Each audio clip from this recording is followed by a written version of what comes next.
So one, that irritated me so much to want to know, how can I have that relationship with the Holy Spirit? One of the things that he told me is that the world is so loud. Everybody's giving you opinion.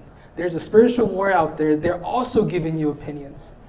They're also wanting you to live out their word they're speaking to you, while Jesus is wanting you to live out his word, right? So how do you organize all that? For me, it started with journaling. It started to actually know the thoughts that are coming into my head. When I'm supposed to take every thought captive, right, and make it obedient to Christ, am I really truly taking that thought captive when I know it's going to lead me into a bad place? When I know if I think about this way too much, it's going to lead me into depression and anxiety. So what are the things that benefit me? What sounds like God? How does God even sound like? How does the Holy Spirit counsel?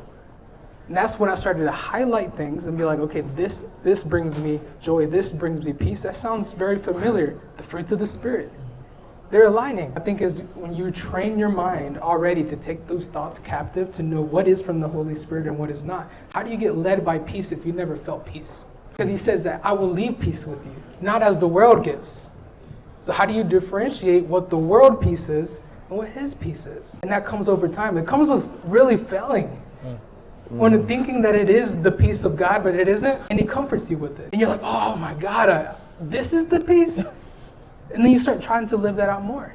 So I think it's not just, and I say that 4 years ago, because 4 years ago is whenever it started. I didn't understand what it truly meant, and I thought seeking God more was more worship sessions. When it really was more intimate time with him and to know him. Because imagine if you truly understood the peace, and you truly understood his voice, you're not going to doubt.